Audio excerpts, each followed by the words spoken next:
when they've done polls and studies of women in menopause, there will be 75% of women who go through menopause will have symptoms that alter their quality of life. 75%, so it's not hundreds, it's millions.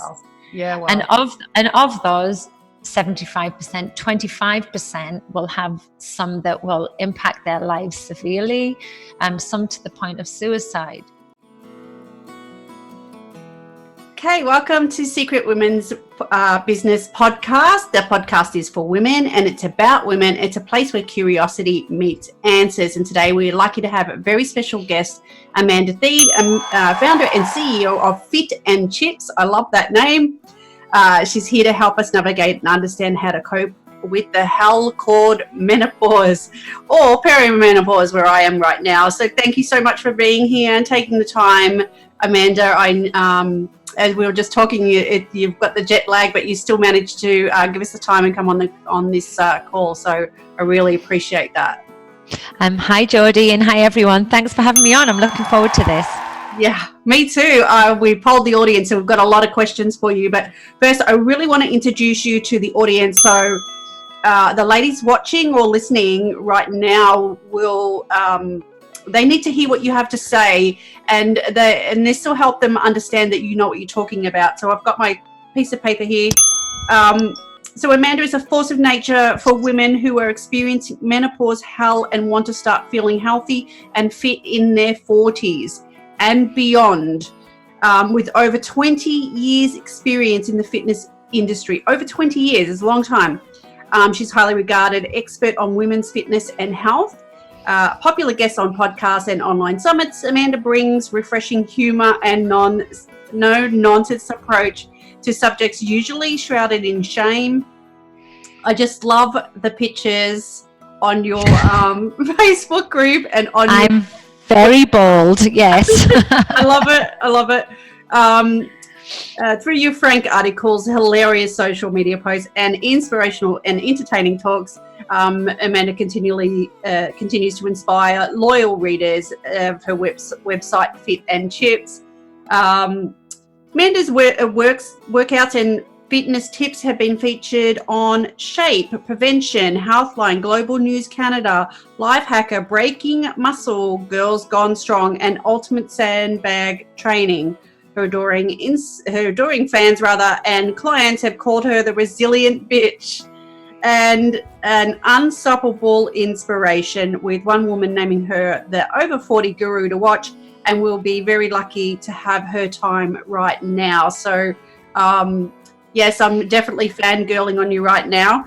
And we've got some burning questions, like I polled the audience and we put some questions together for you. So I just want to do some quick housekeeping, if you don't mind. Okay, this is great. Yeah, you do that, and then let's get stuck in, Jodi. Okay. So for people who are listening on podcast, if you'd rather see our hands flapping around and faces, you can jump on over to YouTube and you can watch it there. And if you're on YouTube and it's distracting, my hands flapping, because I tend to flap my hands, as I always say, you can jump over to the podcast and listen there. The links are below. So I just want to jump straight into it. Are you ready? Yeah, go for it. Let's do it. Right. So I really wanted to know about your journey. I always find it really interesting why people get into what they're doing. Why menopause? What made you focus on this topic? Yeah, so it was like handed to me on a plate, basically. It was one of those situations where I already had sort of a pretty established audience in the fitness and wellness industry. Like I said, I'm a bit long in the tooth. It's 20 years I've been doing this, but really probably about 5 years of focused growth of my business. So, and I'm pretty real and authentic. I don't try and sell something that it isn't. I just like to be very honest with people. Women especially tend to follow me, and you attract like for like people, right? So the people that were following me tended to be like mums at school who were in their 40s, 50s, had children, were balancing career, marriages, aging parents, the usual, right? I fit into a specific category, and I think women liked to follow me because I was like, yeah, I see you, I hear you, I'm one of you, I'm nothing different. And what happened is I started to get very unwell in about 2013 when I turned 43. I started to not feel myself, and I sort of went into my 40s a bit of a smug bitch, like I was fit and I was healthy and I was like rocking it. I had the abs and the guns out, and I wasn't a big show off or anything, but I was like, I've got this aging business nailed. Like I know that people would reach out to me, women, and say, what's your secret? What do you do? And anyway, and then I just started to get unwell, and it sort of spiraled out of control with multiple visits to hospitals and doctors, and nobody joining any of the dots of all of the different symptoms I was experiencing that would directly impacting my quality of life and the quality of life of everyone around me, because I was slowly like crumbling, and it was a terrible time. Fortunately, a couple of years later, I saw a gynecologist who realized what it was straight away and sort of said, you're in perimenopause now. And he said, how many hot flashes have you had? And I was like, F you, I'm too young to go into perimenopause. I had these preconceived ideas of what menopause or I haven't actually heard of the word perimenopause. I have to be completely frank. I'd only ever heard of the word menopause. And I just said, I'm too young. Like I'm 45 at this stage. I'm too young to be in menopause. He went, no, you're in perimenopause and it's the time leading up, and we were going to talk about that. And so this became the start of my learning experience. I then wrote this article on my own blog, and I think I called it The Shite That Nobody Tells You About Perimenopause. And I just vented. I just was like, I hate life. I hate all the doctors. I hate all of you because nobody told me this was happening. And it was filled with a little bit of humor, but the underlying message was why isn't anybody talking about this? Why are we in the dark? This is just crazy. And so then I realized that, feelings of complete isolation and a lot of depression, because neurological symptoms are pretty significant in perimenopause, made me realize that I needed to talk to people about this. So I started a Facebook group, and I know we'll talk about that later. And I just sort of invited the people who commented on my article and just said, come over, let's talk. And that's the purpose of the group. It's not a sales group or anything like that. It literally is a community. And it just went crazy because women were just desperate to find a place where they could say, is this normal? Is this right? Am I going crazy? And that's sort of where it's all started from. And then, of course, moving forward to today, since then I have a podcast. Actually, I've just shelved the podcast for a while, just while I'm working on other projects, but I've had access to some amazing experts in the field of menopause, of psychology, of fitness, nutrition, that I've been able to access, and I've access to lots of studies as well. So I've pulled a book together, which will hopefully be out next fall, and it's just a very real account of what women should expect. No, it's no like magic pill, no special diet. It's not, because that doesn't work, right? I keep it very real and factual and fun, hopefully. So that's where so that was my menopause journey. I never expected me to be sort of the person speaking about menopause, and I don't know that I love that I'm that person, but I'm literally putting my vagina on the line for women. I'm just like, whatever. This is it. I love it.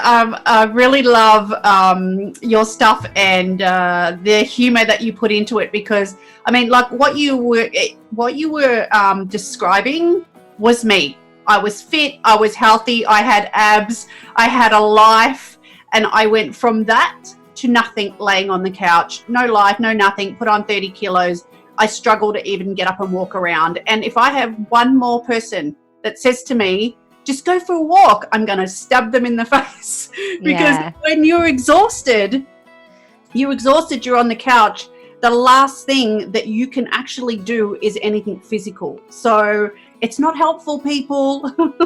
I read this book recently, and it was nothing to do with menopause, but it was talking about depression. It's called Normal People. It's a brilliant book by this Irish writer, and it was one of the characters in the book had depression, and he fell asleep on the bedroom floor. Well, he didn't. He fell on the bedroom floor and was lying there, unable to get from the toilet to the bed and make the full journey, thinking to himself, well, all that's going to happen when I get to the bed is I'm going to be lying there and doing nothing. I might as well just lie and do nothing here. And I think it summed it up so well. I just thought, oh my gosh, I completely resonate with that, because the depression and the fatigue took hold of me so badly that there'd be days where the only reason I got out of bed is because I had children I had to take to school.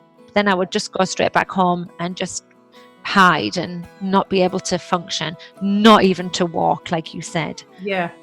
And I think unless you're going through it, you just don't get it. And I've lost friends over it because, I was the life of the party, and then all of a sudden I don't go to the party, and I can't stay long at it. If I go out for dinner, I can't stay and drink all night like, we used to, and people take it so personally, and they think that you're ditching them, and they don't really kind of understand. And even this comes from women as well who have gone through perimenopause or menopause. And I feel like sometimes they don't believe you that the symptoms that you're having. I even had one friend that would ask her clients what they were going through. I don't know whether to test whether I was being honest or truthful, but then, like when I went into your group, I can see that there's hundreds of other women experience exactly what I was. And I had to try and find answers myself. And, I found that, all this time I was thinking it was adrenal fatigue, and was trying to heal my adrenals, which I understand is responsible for producing some hormones as well. And going down that path, and then wondering why I'm still kind of not getting there. Look, it really helped, but now I understand that it's perimenopause. And I mean, I searched for answers for years, and no one can help you. No one knows. So, I mean, there's some common myths around menopause and perimenopause. So I just want to kind of ask you about that. What are some of the common myths around either the two? I mean, there's a whole bunch. There's tons and tons and tons. I mean, one of I think the first ones I would talk about is age. Mostly you would look at you or I and not typically expect a woman like us to be in perimenopause. I'm in full menopause. I'm postmenopausal. I went through it on the early side of average, but it was within the age range. I recently did a talk at a fitness convention. There was 400 people there, most of them young 28-year-old trainers. And I put a picture up of a 32-year-old woman, myself, age 43, and then Helen Mirren when she was 73, and just said, which one of these women is in menopause? And they only expected the Helen Mirren to be in menopause, and I just said, no, all of us are, because you can have premature ovarian insufficiency, and that's just premature menopause. That can happen before the age of 40, where some women go completely into full menopause, meaning they no longer have a period. 1 in 1,000 women go through that. Wow. It's not insignificant. When they've done polls and studies of women in menopause, there will be 75% of women who go through menopause will have symptoms that alter their quality of life. 75%, so it's not hundreds, it's millions. Yeah, wow. And of those 75%, 25% will have some that will impact their lives severely, some to the point of suicide. It's not to be laughed at, it's not to be taken trivially. And honestly, if I had friends that judged me and didn't understand me, I would possibly try to have a conversation to say, you know what, I'm actually struggling, and I need help. I need your help by you understanding and just giving me a pass now and again. I'm trying my best. And if they don't understand that, then go be off with them. Because I just think that one of the realizations of menopause for me is that it's really helped me realize how important it is to surround yourself with really valid people that don't suck the life out of you. Yeah. So one of them, so the first myth, going back to that, sorry, because I'm a bit of a Tommy tangent, I'll go around the houses, is age. I think that knowing that you can go into perimenopause in your late 30s, early 40s. And you need to know about it then. You don't need to know about it when you're knee deep in the thick of it. So my thing is, I want all women to know, even if they don't want to know. I want to give them at least some heads up about it. And the average age for women in full menopause is the day the periods sort of stop is 51 in North America. I don't have any stats for Australia and New Zealand. And then you're in post-menopause until you die. Yeah. So this is another one of the other myths is that menopause is just the day that your periods stop and you might just have a few hot flashes. And it's such an oversimplification of what actually happens. It just frustrates the life. I mean, I don't know how to unpack that. But know that as soon as you're considered postmenopausal, maybe some of your symptoms will calm down. There's going to be some symptoms that will constantly need to be managed for the rest of your life. Often it's neurological symptoms, some of the vasomotor symptoms like hot flashes, night sweats, like cold flashes, and vaginal atrophy. Vaginal atrophy will not go away and it will stay with you. So if you're experiencing incontinence, constant UTIs or urinary tract infections, vaginal dryness, anything along those lines, you have to get on top of that shit because you're just going to be in agony. Like if your sex life is impacted because you're too dry, then there's solutions out there and you don't need to suffer. And so one of my real focuses that I'm trying to show to women is that once we start this journey, it doesn't end. And there's certain things we can do that make us stronger and more resilient going into this sort of third half of our life. Because I feel we have like the puberty, the in-between bit where we might get pregnant, and then the post-menopausal stuff. And it can be a time of rapid, great improvement and change. Because we're faced with ultimate challenges that we never expected, I think we get a lot of growth from that. But it can be bloody hard too. I nearly said the F word then. I don't know if I'm allowed to say that. Yeah, that's okay. We can bleep it out if we need to. Don't bleep me. Don't bleep me. Let me live my dreams. Okay, and so, and then maybe one of the other myths as well is I think I said I've written the book, and I talk about myths, and then I'm like saying that the only symptoms are maybe mood swings and hot flashes, and I think my words are, that's bullshit. I literally have symptoms falling out of my vagina because there are so many. I know one of the questions you want to ask me about what are symptoms. Yeah. I think my symptom lists are now up to like 40, 45, 50. It's insane. But we can talk about that in general. So that I think, that kind of falls into the myths as well. Like I think a lot of people, what gets like me riled up is that, one, we don't know about this stuff. It's not talked about. Like women forever have had perimenopause, menopause. Why? I've never heard of perimenopause before. So it wasn't until I started researching and then finding there's not a lot of information out there. And then I came across you, which is great. And then the other thing is the symptoms. Like even a lot of women don't understand what the symptoms are. So maybe you can shed some, like you mentioned some just now, but there's so much more, isn't there? Yeah, there's so much more to perimenopause than we can even imagine. Like it literally is crazy how many symptoms that women report and are acknowledged by the medical community when they understand that we're in perimenopause. Now, I think it might be worth just clarifying perimenopause, menopause and postmenopause, just for the sake of conversation. And if I'm talking to you and you completely understand what I'm talking about, then go make your cup of tea now so perimenopause literally means the time leading up to menopause. Yeah. So the time from when symptoms start until you stop having your period for a duration of 12 months. And that can last anywhere between 8 and 10 years. I had it for 10 years. I actually think it was a little bit longer, because retrospect's wonderful, isn't it? We can go back and go, that probably was the start of it. But what initially were annoying symptoms weren't life altering, exacerbated and got worse. And then we have this line in the sand, literally a snapshot that says you're in menopause. You no longer have your periods, and now you are now considered from this day forward post-menopausal.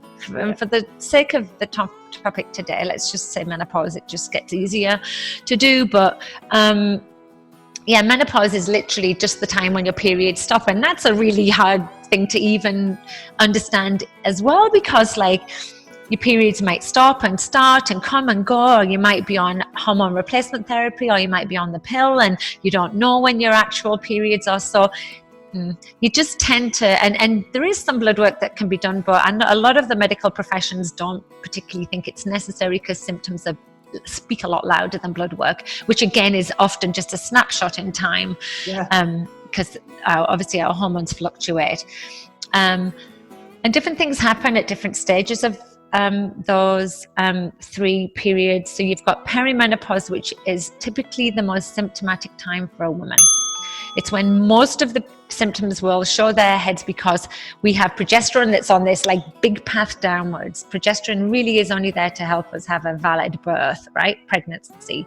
Yes. So we need, and then when we no longer need that, then progesterone will fall, and estrogen does the wiggly line down, up and down, up and down, up and down, and up and down. And I want to say, and as you know, I'm forthright. I really have no time for claims out there that say things like you can do this for hormone balancing, or you can do this to balance your hormones, because that's not how hormones work. Hormones work in your body like a thermometer. They regulate themselves. They'll constantly try to regulate themselves, and there's no amount of flaxseed and soya beans you can eat that are going to impact your sexual hormones doing what nature needs them to do, and that's eventually decline. And so what can help with a lot of the symptoms is some lifestyle things, which we'll talk about, hormone replacement therapy, which I hope women by now are not scared about, because there's enough literature out there to show us that it's very sophisticated, it's safe for almost all women. There'll always be some women that can't take them, but there's also other things that they can do to help. So the most typical time for the symptoms tends to be perimenopause, and we'll talk about some of those symptoms. Menopause is obviously the time when estrogen, it's out of here, progesterone's out of here, and we're like barren women, and it's the end of our reproductive years. Some women feel a big loss then as well. You know, for some, I personally couldn't wait, because I would had enough, but I understand that women do feel a loss, and it makes sense to me. You know, that's it, no more children, and it's now a time to go into post-menopause, which, you know, when we look at happiness scales and things like that, it shows that women post-menopause seem to be the happiest they ever are in life. We've got this like sage-like quality about us that makes us like just so friggin' zen. It's amazing, because we've suffered so much that we are then ready for anything, I think. But health issues can arise post-menopause, especially for those women that aren't taking hormone replacement therapy, because estrogen isn't just a sex hormone. Estrogen is a hormone in our body that has receptors everywhere. We have them in our brain and our joints, and that's why women, and sometimes also in our intestine, which sometimes show women getting lots of bloating and irritable bowel and stuff. So you've got aching joints, you've got cognitive stuff happening, and those usually die down as the hormones start to calm down themselves. But estrogen also protects the heart. Estrogen also is integral to our bone health, and it's also integral to our brain health. So we've got problems that start to occur post-menopause, like Alzheimer's, osteoporosis, and sometimes our hot flashes stay there. You know, we can continue to have those, as well as things like heart disease. I mean, that's our biggest killer in women, is heart disease post-menopause. So there's real big health implications that women have, and there's things that they can do from a lifestyle perspective to assist with, you know, like fighting those things. We can live long, healthy lives with those different combinations of like different treatment options that we can take, and lifestyle factors as well. Going back to the, God, I can talk, I know, sorry, but going back to the perimenopause. So perimenopause, I mean, I literally in front of me have 3 pages of symptoms, which would serve as no purpose to read out. But what I will talk about are some of the most common ones, and maybe mention a few of the less common ones. And women can maybe identify with some of them. I mean, so irregular periods are going to be up there, and that can go from like having no periods to having them weekly to having ones that last for weeks and weeks on end. I just call it period roulette. Do you or don't you take a tampon out with you today? I mean, who knows? Just take it. But then along with this time, we can see a lot of issues with vaginal atrophy. And vaginal atrophy literally happens because estrogen receptors are in the whole vulva vaginal area. And when estrogen starts to decline, we can see the integrity of that whole area start to go. And that can cause us to have stress and urinary urge incontinence, so we pee our pants, dryness, painful sex, constant urinary tract infections, and they seem to happen a lot. A lot of women seem to struggle with them. Sleep problems, from insomnia to utter fatigue that doesn't lift once we've slept. You know, that just stays with you. And then other things like fatigue, anxiety, short-term memory loss. Loss of sex drive. My libido is fallen off the planet, and if someone can find it, I would love it back. And then, there's a whole psychological feelings like loss of self-confidence, invisibility, and isolation, which I think are huge. For me, they're huge. And then some lesser known symptoms that women might relate to are things like, it's really interesting because I've always had really sharp hearing. My hearing started to be affected, and I thought that's not perimenopause. We have receptors of estrogen all over our body, and it can be impacted. Our hearing, tinnitus, women start to get tinnitus, their allergies, their histamine response changes, tingling extremities, palpitations, bleeding gums. And then there's this thing called formication, not fornication, formication, and it's a tingling skin sensation where it feels like insects are running all over you, and so there's so many. I mean, it goes on and on forever, but the list is exhaustive. And if you go to your doctor and you don't know what's wrong, what I would say to you is this: there are menopause scales that you can download, like a checklist. If you Google menopause checklists, you can find them. And basically there's one in Australia, and I can actually send you the link, Jodi, so that people can have this. And we'll add it to the comments. Yeah. And there's one in Australia, it's great, and you can print it off, and literally it's just like it's like the depression chart you get, like, do you have this symptom? Do you have this symptom? And you check them all, and it's a really great indicator for your GP to go and just say, yep, you're ticking the majority of these boxes. You might get some of them, you might get none of them. I mean, it really depends on you. And it's usually more accurate to do it that way than any other way. You don't need to do saliva testing or blood testing. It's just really not necessary unless the doctor thinks there's something else underlying. And then you need to get that checked out. Yeah. But if you're within the age range and you're experiencing these symptoms, I'm going to put a bet on that you're in perimenopause. Yeah. I've done all the blood tests and the saliva tests and all those kind of things. But the thing is, like you said, we go in a cycle through the months. So, my estrogen count was in the 2000s, and then the next time it's like 140. So, Jodi, our estrogen levels can change by the minute, by the hour. It's why most of the medical, and you need to know that I fall heavily on the side of Western medicine, and saliva tests aren't even considered accurate there. They would never use them, and blood tests they will use in situations where they want to like check for other things, maybe some thyroid issues, or it might just be that you're in a stable situation where they can do a blood test, but it could change in a heartbeat, literally. Yeah. And just on that thyroid, so it all kind of connects together. So your hormone production, your adrenals, your thyroid, and your pancreas, and all of it can be all affected by each other. So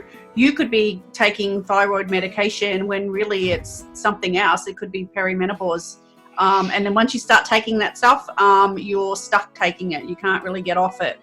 My advice then is then don't go to Google, don't ask your friends, go and see an expert.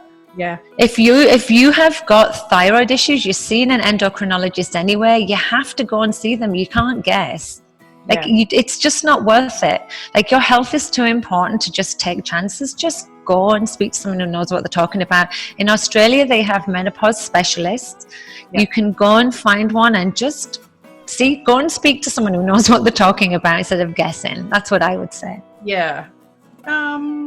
So I think for a lot of the women, they were asking about weight. So weight gain is a huge issue around this time, and trying to lose any weight at all can be impossible.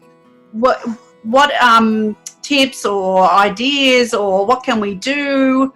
How can we help this? Is there anything, or do we just go, yep, this is how it is? No, absolutely not. So it's not going to sound very nice when I say this, but menopause doesn't make you fat. It doesn't, right?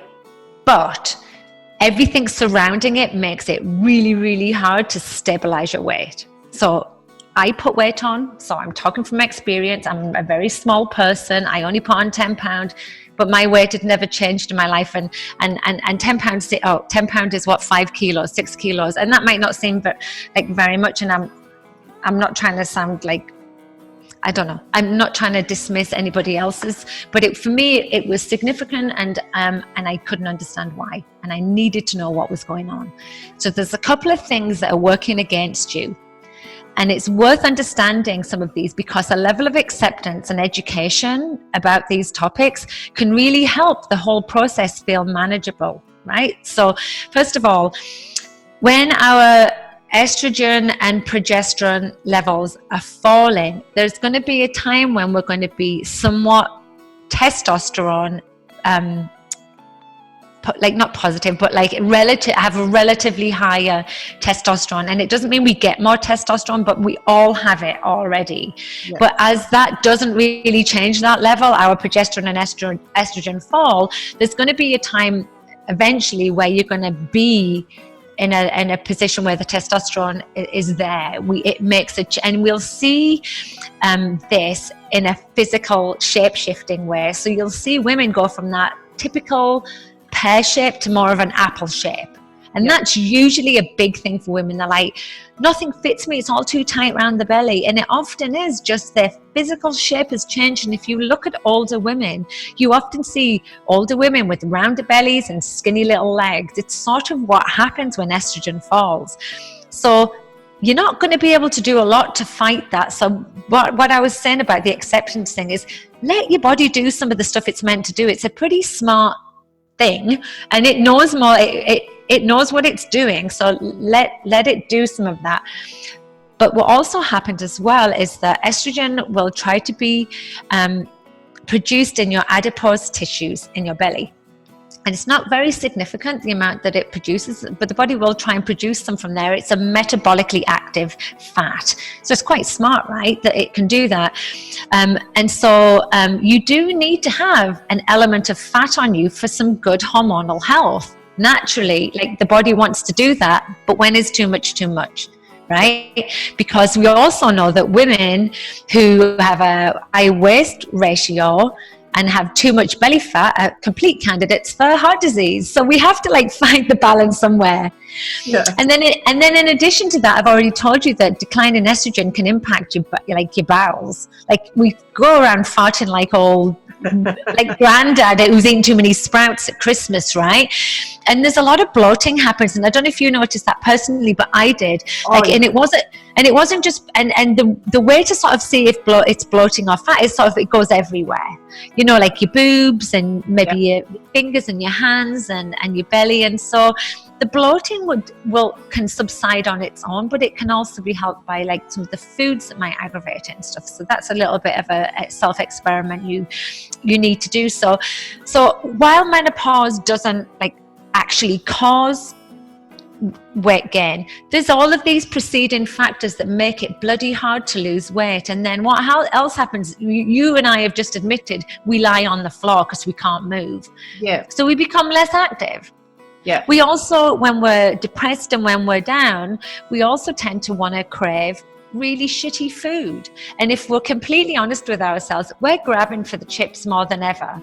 We're eating more cakes than we usually do. And there's nothing wrong with that inherently. It's just that when it's not meeting your nutritional goals or your weight goals, if you have them, then something's got to change, right? And so I just think for women who gain weight, be completely honest with yourself. That's the first thing I would say, because you probably are overeating. We're typically bad at estimating our food. Yeah. As humans, there's a million studies that'll back that up. You know, when you say to someone, show me a cup of rice, they'll show you 2 cups of rice. It's usually 1.5 cups of rice. You know, it's usually a minimum of 50% overestimation. So, you know, we definitely need to eat less. We're not as metabolically efficient as we were, so your metabolism's going to slow down a little bit, but that's not hugely significant. I mean, that starts to fall in our 30s downwards, and it might be a difference of like 200 or 300 calories, which isn't very much. It's a Snickers bar, right?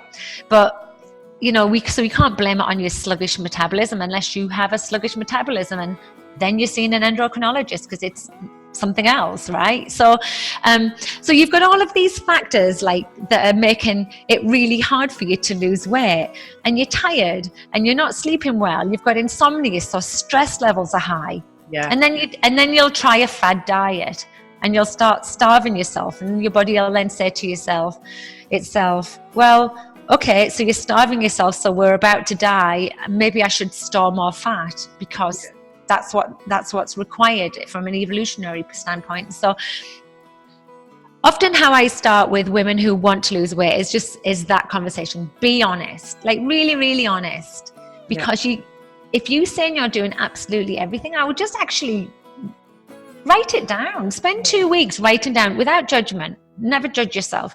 Write down everything you're eating accurately and just be honest and look at it and go, yeah, all right, okay, those 2 glasses of wine, you know, I had a client once who couldn't lose weight, couldn't work out why, had 2 glasses of wine every night and never told me. That's a bottle and a half of wine a week, and she couldn't lose weight. I mean, it's significant. I had another client I worked with who I believe was doing almost everything that was entirely possible to lose weight, but she was in a high stress environment at work. She was literally on all the time, and she never got the cortisol levels down at all. And so, you know, when you're working against what the body naturally wants to do, it's going to make it difficult. So manage your stress, try and focus on really healthy sleep, because studies prove that you can lose weight when you sleep. The walk that you don't want to take is going to help you with your weight loss. People who move every day are more likely to have, you know, healthy outcomes with weight loss. And steer clear of fad diets. When people, I know you tried keto and you had some success, but things like keto, intermittent fasting, while they do work for some women, the underlying thing that helps women lose weight is that it puts you in a calorie deficit. And the science of nutrition tells us, the laws of thermodynamics tell us that the only way to lose weight is to eat less than you use. Right? You maybe not need to use as much as you did before because you're maybe not as active as you were, or you know, like your stress levels are too high, all of those different factors. So and so how do you do it? So write it down, have an honest look at where you are, and then change 1 thing or 2 things for 2 weeks. I'm a huge proponent of habit-based learning, because habit-based learning means that it stays with you. And it can be if you in the Never Diet Again program.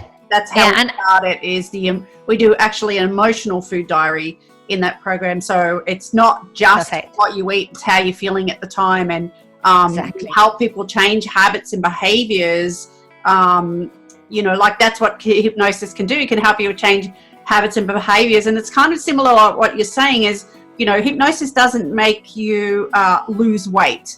You know, it doesn't melt fat, but it helps you change habits and behaviors that can help you lose weight and change your lifestyle. So I get what you're saying there with the habits and behaviors, and also being honest with what you're eating and trying to stay under that calorie deficit.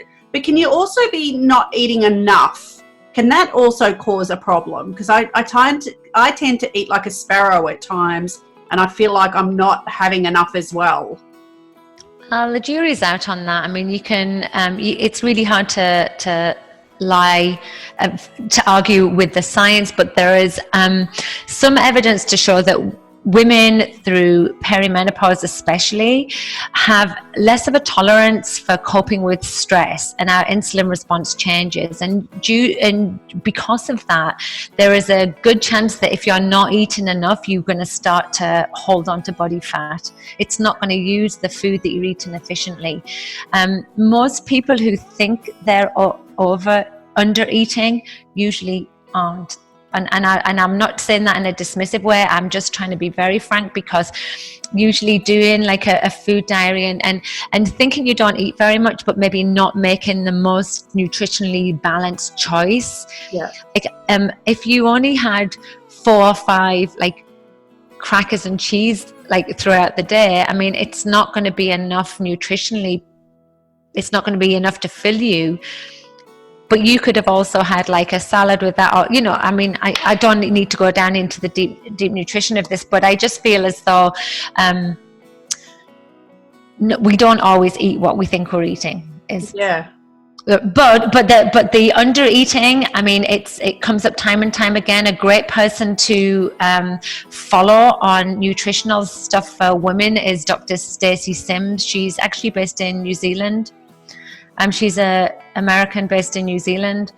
She studies the female physiology and the psychological responses and physiological responses to exercise and nutrition. Yeah. She hates keto and intermittent fasting because of the perceived starvation mode your body goes into. Yeah. It's just the starvation mode is a body's response to something. So it might be that you've missed breakfast. Yeah. And you've done a fasted workout. That's probably not optimal for your body in perimenopause. It isn't optimal for your body. I find that things like how you were before, like if I kind of ate all that weight like that my whole life, and you know I was always tiny, and still continue that kind of, it's not the same as you get older and you're going into perimenopause. What you did before doesn't necessarily work now.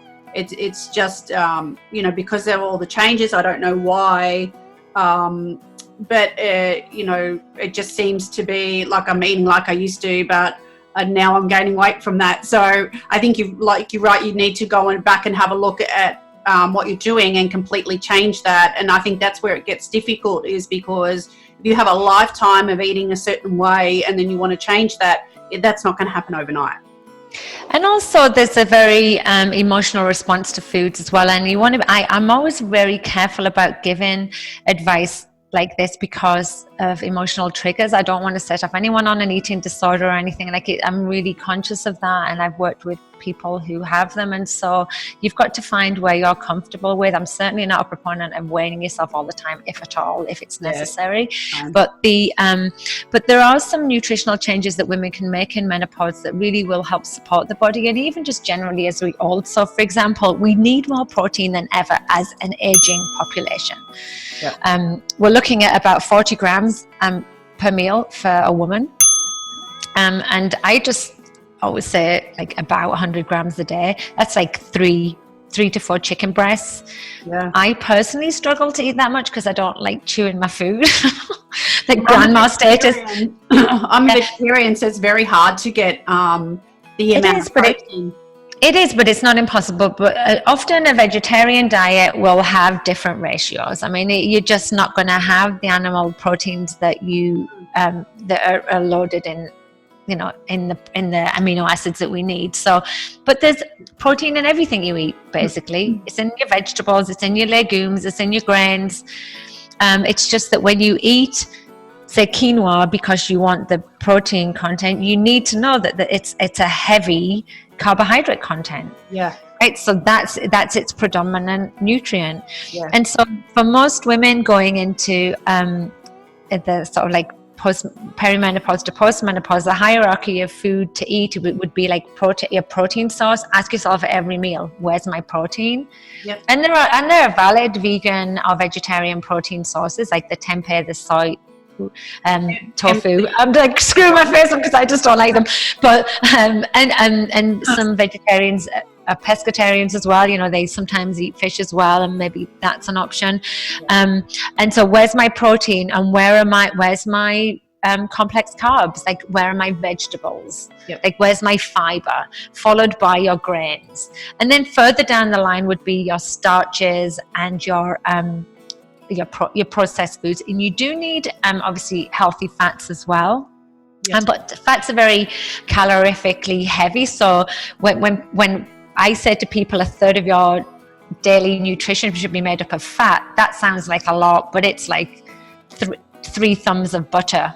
That's it for the whole day. It's nothing. Couple of tablespoons of olive oil. It's not. Yeah, it's not. And there's usually enough fat in most foods to cover those bases. It's not a whole avocado. You'll be really shocked if you ate a whole avocado, how much, like, the calorie content of those. And so like, if you can sort of one of the first habits I would say to a woman is, you know, there's 2 I like to work with. One of them is hunger cues. Like, wait till you're hungry and only eat when you're hungry, and then wait, say 30 minutes or so, and just see if it was real hunger or if it was boredom. Literally that. And then and that one I tie in with also slowing down. Take at least 20 minutes to eat your food, because then you won't overeat. You'll get full quicker. And the other thing is, always ask, where's my protein? Yeah. And then if you need to supplement that with a protein shake, which I know a lot of women don't love, but, you know, it's an option. You know, stick that in. Because nice plant-based protein shakes that you can have as well that are full of nutrients. And, you know, like, if it's to get you enough protein, then have it. Hemp seeds is another. But again, a hemp seed has a huge carbohydrate component as well. So the thing with vegan proteins is that they're not a complete amino acid. Like, an animal fat is a complete. So you might need to play around to get like something that actually keeps you full and cover and gives you enough protein. But it's doable, definitely doable. And everyone should eat more plants in their life anyway. I'm a huge proponent of, like, we just don't eat enough. We have terrible diets in general. Yeah. And I think that a really good way to think about protein being important is that there's a couple of things. There's proteins are broken down into amino acids, and one of the amino acids in there is called leucine. And leucine actually crosses the blood-brain barrier. And so women with, like, brain fog and feeling like cognitively, like, it can really help with that. Specifically a branched chain amino acid, which is no calories, and it's just, you know, you can buy powdered versions of that. That might help cognitively. But proteins use more calories to burn them. They are satiating, they keep you fuller longer, and they help you build lean muscle.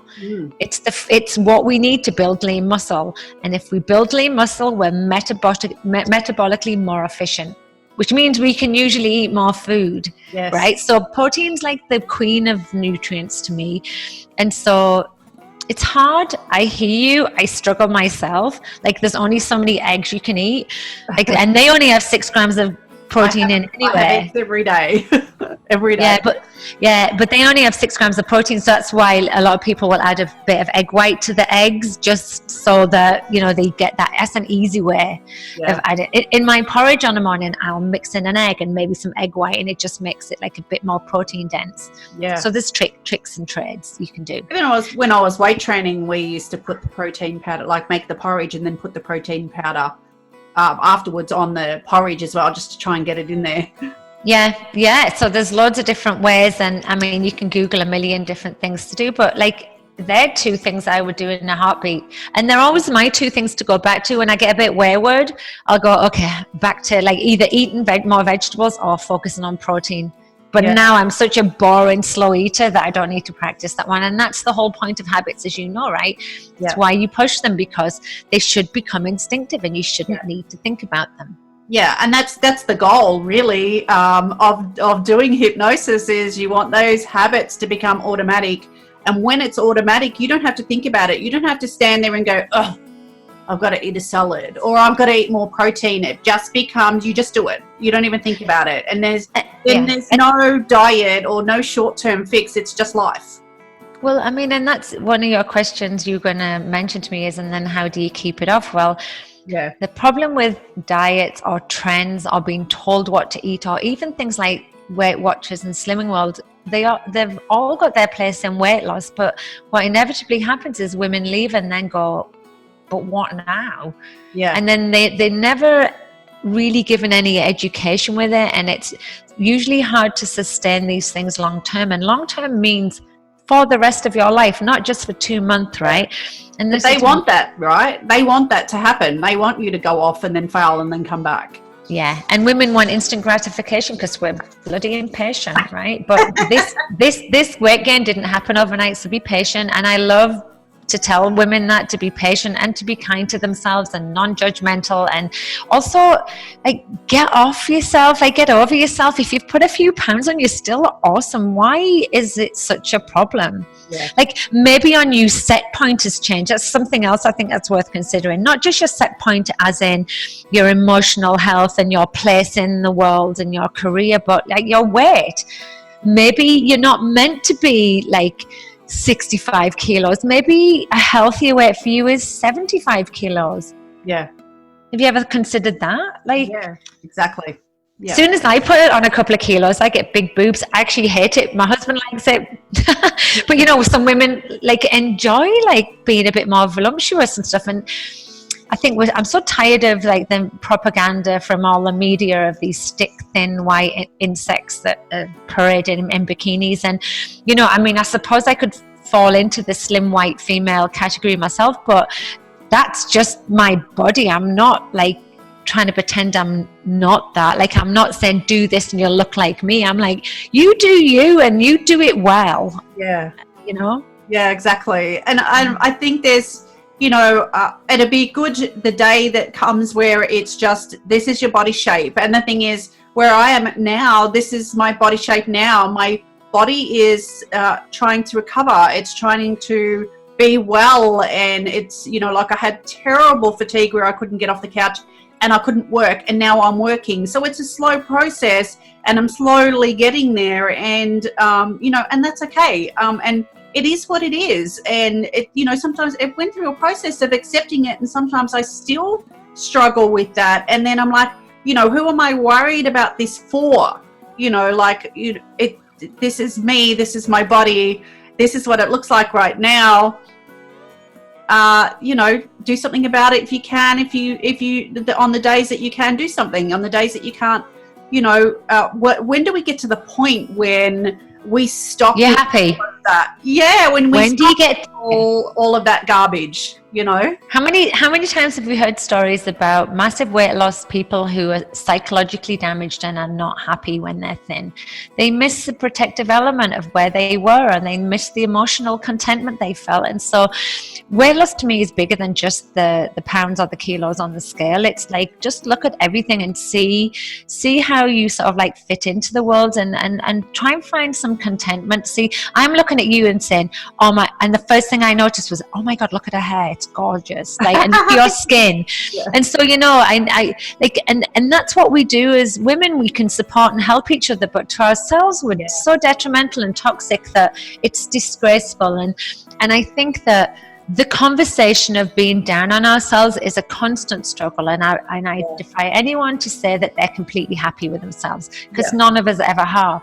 But the thought monsters that we go through when we look at ourselves and we're disgusted with ourselves, how about we just stop and pause and just try and reframe that, and just go, yeah, I'm really, like, look at you, you're gross. And instead of saying that, say, you know, I've got a few pounds to lose, but, you know, I just totally rocked it at the gym. I'm awesome. Like, just at least pause and acknowledge what's going on, because it's going to serve you. It's going to serve you no purpose at all to be horrible to yourself or anyone else. Yeah.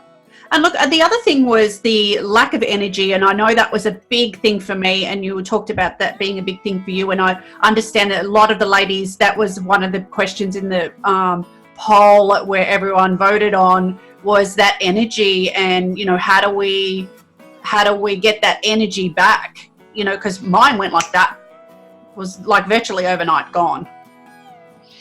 It's a really hard question to answer because it's because of the hormones. It's because of the fluctuating hormones, and women will have days of fatigue that are crippling. You know, they lose days at work because of it. They, you know, it's really, it's not just being tired. It's literally dragging themselves across the floor. It's awful.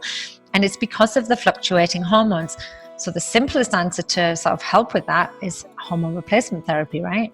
Yeah. That's helps stabilize the hormones, and it's one of the few, I won't go deeply into that because it wasn't a question asked, but you know, the bioidentical regulated hormones that your health provider, not naturopaths, because they're not regulated hormones, you must always talk to a healthcare provider where it's been tested for safety and efficacy. It's like a microdose of hormones that's like a tenth less than what we had in the birth control pill, and most of us use that without question. Yeah. That can really help stabilize the landscape so that it's not fluctuating so crazy. But if that's not an option for you, if you choose not to do it, like if you want to go through perimenopause without that, that's a valid choice as well. But know that you know, there's not a lot you're going to be able to do to combat the fatigue, except have a little bit of acceptance about it. Because I don't know about you, with fatigue, I noticed personally it wasn't cyclical. It came and went. It wasn't all the time. I always felt like there was like a low level fatigue, but not the dead fatigue. They were like 3 or 4 days at a time, and a couple of weeks would pass and it would happen again. I started keeping a track of them, and I started looking at like if there was an occurrence. And because I wasn't having a cycle, I sort of wrote down other symptoms. Was I depressed? Did I have my migraines? Was I eating worse? All of those different things. And like usually they all followed suit. So it usually came when I was in a high stress environment, and the high stress might have been because my kids are little arseholes and my husband stinks and is horrible. Or it might be because I didn't sleep well that night, right? It can be a number of things. Like, I don't just mean like actual stress that's in your face. It can be the stress of not having a decent recovery. Maybe you've over-exercised. Maybe you need to back off some of the exercise and then just... And so I wrote, I would start to do like a little diary. I know you've said you already do that within your group, and then see if there's any other things in play. Usually when I'm fatigued like that, I notice that my eating habits completely go. Yeah. And so in situations when I feel like that, the one thing I can control is what goes in my mouth, and I'm all over it then. That's the time when I'm like, I'm going to make sure I have like my gallon of water a day. I am a big hydrator, so I like to have a lot of water. Maybe stick some electrolytes in as well. I've got some B vitamins in and some C and D, as well as the magnesium and stuff, just to like make me feel a little bit better.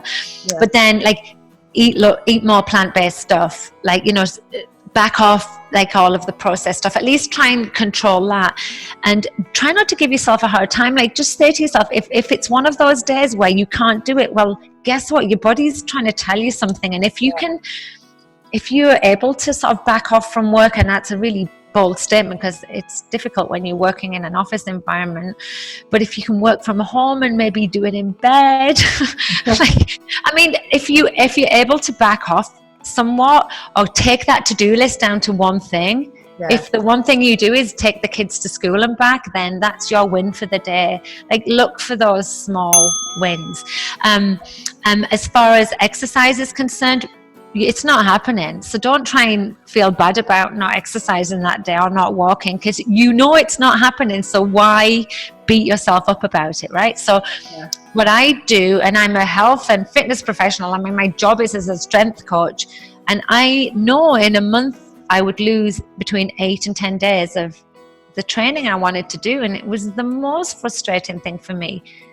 But when I pushed through, it just meant that fatigue would just never, ever go away. It just lasted longer. So if I sort of had a level of acceptance about it, it really helped me sort of recover quickly. And I just was also very open with everyone in my household and said, I'm not doing well. I'm really, really tired.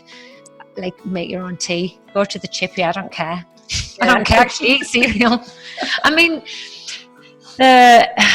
there's not a lot you can do as far as, you know, I was reading somewhere the other day, someone was saying that seed cycling can help balance your hormones, and I've already told you that's not true.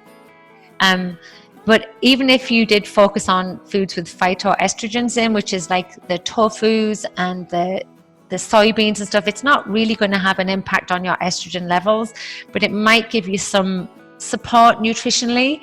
So you could always sort of add those in, and then know too that it sort of will pass as well, because this is the fatigue, the overwhelming fatigue, is a sure sign of perimenopause. And most of the women I've spoke to in menopause, and myself included, that fatigue rarely happens.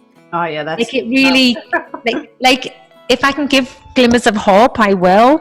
Yes. And it's the crazy fluctuations that make it worse. I particularly found it bad in the late stages of perimenopause, and you don't know you're in that. I know I'm in it. I know I was in it now looking back, because I'm menopausal now.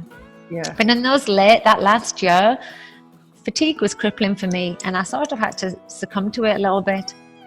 I found that when I didn't know it was perimenopause, I thought it was adrenal fatigue, and when I got to acceptance of, okay, my life is completely different now to what it was before. You know, I was out doing something nearly every night, dance or weight training or sailing on a Saturday. And then when I got to acceptance of, okay, that's not my life anymore, this is my life now, and accepting that, and then looking at going, okay, so this is what life is. And then looking at self-care, and, you know, okay, I think stress was a big trigger for me that kind of started on that spiral, and then my body was in this constant stress and I couldn't get out of it. So learning those self-care things, and I think as women we don't do that, do we? We put the kids first, and the husband, and the house, and the job, and, you know, the housework. You know, we'll go and do the washing if we're tired. We'll go and do the washing instead of, you know, resting if we're tired, and we'll clean the house. So I think we learn early on to put ourselves last, and then, you know, as we get older, we really can't do that anymore. Well, I couldn't do that anymore. I had to stop and put myself first over everything else. And it's difficult to be in fatigue laying on the couch, and then you can see the dust on the floor. You want to get up and you want to mop and vacuum, but you can't. Yeah. So you've just got to let that go and accept this is life. This is how life is. And when I got to that acceptance stage and saying, okay, well, this is life, so things might not ever change. Something switches in your mind when you get there. It becomes, instead of this fight every day for things to be different, you rather than that, you accept that. So then you go down a different path, and it feels different in your body when you do accept that's where you are at. You've completely nailed it.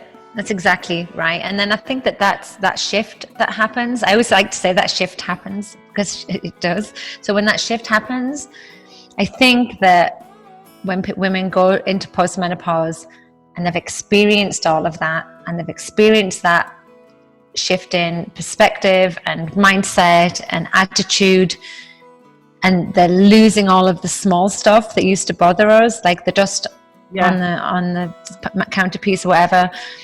I think that when the symptoms start to die down, I think that's why women see there's a U-curve, and we start to come out the top of that U-curve, because we put things into place. And that's why I think that, like, it's really hard when you're in the deep mire to be positive. But I think that, you know, there's a place we're going to end up that is amazing. And I meet these amazing women that are there now, and we have to learn from them. And this is our time now to share these type of stories, so that one, you don't feel crazy. Two, you know that what you're going through is pretty normal, because we're all going through it, and that there's a light at the end of the tunnel, and we're going to rock the world when we get there. Yeah, and I think that's probably one of the biggest things, isn't it, really? Like, everything is going to be okay. My friend and I, we say that, you know, when we're in a despair days, you know, a friend of mine's male, and he's had an illness, and we kind of got ill at the same time. So I've been lucky to have somebody there that was going through something like, I said, you're going through perimenopause. And but he's got another issue. But you know, we say that shared experience is a problem halved, isn't it? Yeah, that's so my community. Yeah, your community is great because, you know, women are posting in there, and I'm going to share the links with that shortly, but women post in there and they're talking about what they're going through. And like, if I had known this 3 years ago, I would have known, oh, well, this is what it is, you know, rather than spend a year and a half going down one path thinking it was something completely different. Like, I didn't, like you, I never even heard of the word perimenopause before. I feel like, you know, that shared experience does help when somebody else understands what you're going through too. And that's why I wanted to get you on here as well. And hopefully if other people experiencing what we've experienced goes and joins the group, that it will help them too. And what the community shows me is like there's often a repetition of questions. Like it's now 2 years old and I see the same questions being asked all the time, which means, you know, that we're all going through something very similar. That's a good thing. I see that. And the women that have been in there the longest are now like the ones running the show. I'm hardly ever in there just from other commitments, but there's a really strong team of intelligent women that I love in there, and they're always giving like really great advice, and it's just anecdotal or researched advice. We're not like claiming to be doctors. We never say you have to go on this medication or you have. That's not what this is all about. It's just it's those shared experiences, and I think that for me, one of the things like you say was talking about it just opened my eyes and just was like, oh my gosh. Why? We're not quiet women anymore, though. Let's face it, we're a different breed of women. And so, you know, we're just advocating for ourselves, and we just all have to do it because the next generation that comes along shouldn't be going through this. Yeah, and I think now that we've got the internet and there's a forum now, there's a place or a way that we can actually all talk to each other, where before it was probably you would meet up and have a cuppa with your girlfriend, and then maybe it was never kind of discussed. I don't think my mother ever talked about going through menopause, and I asked them, my mum and my sister, about it. Otherwise, it's not really discussed. It's, you know, not like they're hiding anything, but it's not a topic. So when it becomes not a topic, then, you know, it's not just menopause, but, you know, it can be depression or weight or anything. When we are in our heads about it, it can become this huge thing. And you can maybe not see a way out because you're in your head. Having these groups and having these conversations helps that come out of your head and out there rather than in here. And that really helps you come to the acceptance, oh, well, okay, now I know what this is. That really helps you accept that. And then you can do what you can do, and then just leave the rest. And it's interesting because I think, you know, from a historical perspective, women have typically been ignored in the medical community and in literature. And so the conversation, you know, never ever took place about menopause, like you were saying. And it was interesting. I was reading an article in the Guardian the other day, and I just got the numbers here. It was hilarious. So it was just saying in 1958, some physicians ran a study. Oh no, it was it was in the early 60s, and they noticed that women who were in menopause had lower levels of estrogen, and they were at a higher risk of heart disease. Right, so they knew that in the 60s. So they started a study to test out effective preventative treatment, which is awesome, right? Except the study enrolled 8,341 men and no women. Oh. Right, and that's just typical of what's happened in women's health throughout the ages. Now it's changing now. That's ridiculous. I know, it's crazy. It's because we that's typically American. I'm assuming it's like that or the rest of the world. That was a US study. But like even at the high level of the medical institutions now, it's still old white men running the show. Yeah. I don't believe they literally have our best interests at heart. I mean, if we have a problem like with our anything to do with our reproductive system, they whip it out. They give men a pill. They find a solution for men. I mean, it's just the way it's gone. And even down to like education in our schools. Like in our schools, they talk about puberty and pregnancy, and it's not even mentioned about menopause. Actually, in the UK, it's going to be now included in textbooks. It's going to be very simplified, but it's going to be part of the conversation. And so I think that we do this from a grassroots level. We get the conversation going. We have our daughters talking about it. My sons are like menopause experts. Their wives, I think they'll get married. Well, they'll have partners in my boys that know what's going to happen because we've been open about it. So it's a snowball effect. I think it's even some, it's come a long way, but it's so far to go, like even periods. And like I raised 2 boys as well. So they, wouldn't have a problem going to the supermarket and going and buying pads or tampons and understand that, there's a cycle here and when to buy the chocolate and when to back away slowly out of the room, so they get that. And, earlier times, men didn't understand that. So, I think they're getting there, but I think, like you said, we have to drive that. So with that in mind, if somebody's struggling and really struggling with this, what would you suggest that they do? Where can they go and find help? Well, in the group that you're going to post, I have a list of resources. There isn't many for Australia in the Southern Hemisphere, but essentially it's the same thing. The same drugs are available. You've got a couple of different alternatives there if people went down that route. But I write on my website about menopause. There's a couple of great books out there. So in my Facebook group, I have a list of resources where I list books that I think are worth reading, where I post websites, links to places like the North American Menopause Society, which has got great resources. The British Menopause Society has great resources. And there's podcasts out there. I've interviewed a bunch of experts in the area as well. So the information's out there. You shouldn't have to dig as hard now. I think the UK are way ahead of this. They've got like books and TV shows and everything going on about it. So it's actually great. And I think it'll just start to filter around everywhere else. But there's a decent resource list out there. But that's a great place to start. Just go over to there because I've tried to sort of condense everything into one place.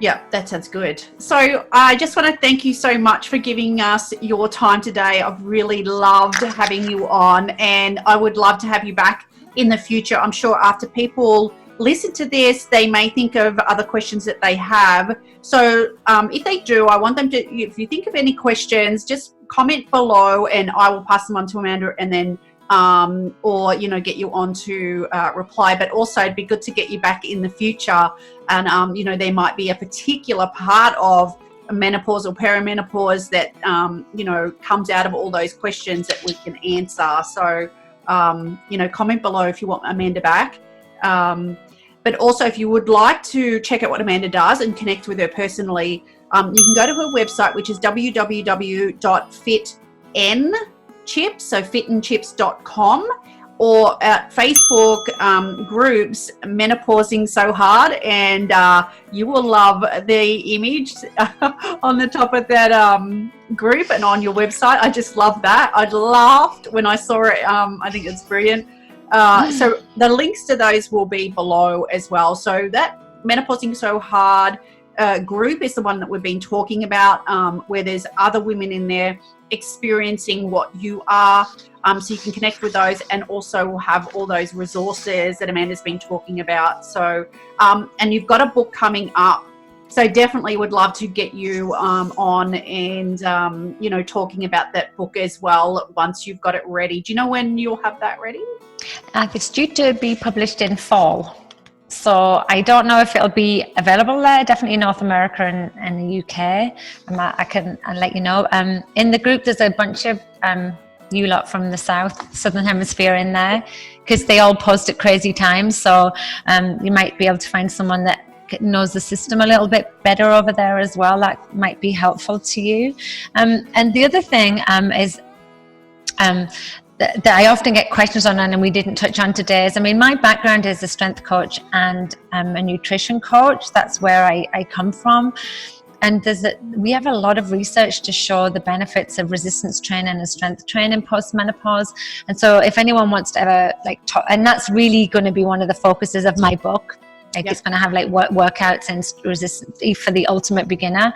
But that's a really interesting conversation. And so that's something that women can ask about at another time as well. Oh, that's great. I mean, I'm a big advocate for strength training and weight training.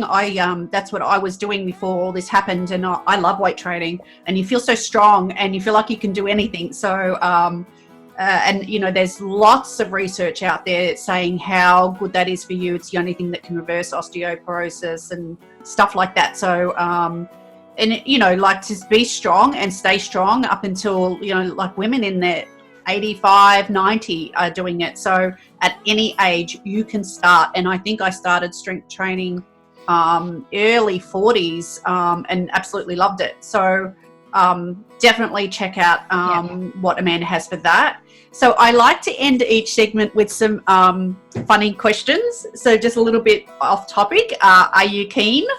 Yes, I'm keen. All right. My favorite question is, what is your favorite swear word?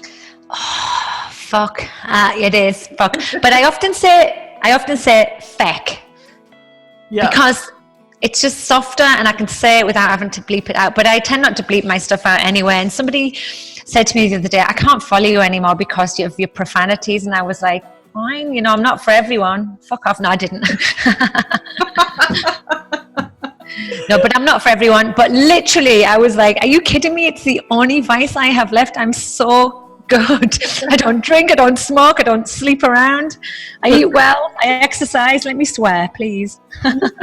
Actually, swearing is probably a good vice, because, you know, I say that too. I don't drink anymore, I don't smoke, you know, I don't go out and, you know. Party hard, yeah. Yeah, so let me have my swearing. Yeah, I don't do it very often. I use it appropriately, I think. So, celebrity crush, who would you? Oh, David Beckham. Beckham. Yeah. If anyone's followed me for any, like, I used to have a David Beckham Friday post on my personal.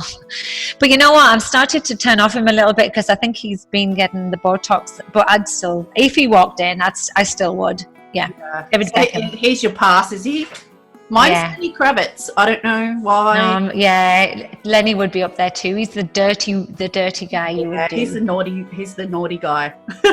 on his Portuguese ranch, his Brazilian ranch. Oh, lovely. Yeah. Yeah. Okay, I'll swat then. I'll do Lenny so we can fight over him. And if you had one superpower, what would it be? Yeah, to fly. I've always said that. Yeah. That's a good one, because you could go anywhere. Yeah. Yeah, I think mine would be like click your fingers and be in another country.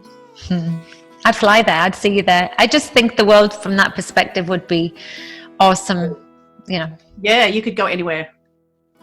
Okay, so all the links we've mentioned in the episode today are down below, and I want to thank everybody for listening and supporting this channel. And if you want to like and subscribe if you want, or you can take your risk and stumble across us another time, but really like and subscribe, that'd be great. So I will see you next time, and I want you to go now and be awesome. Thanks again for joining us, Amanda. Bye, everyone. Bye.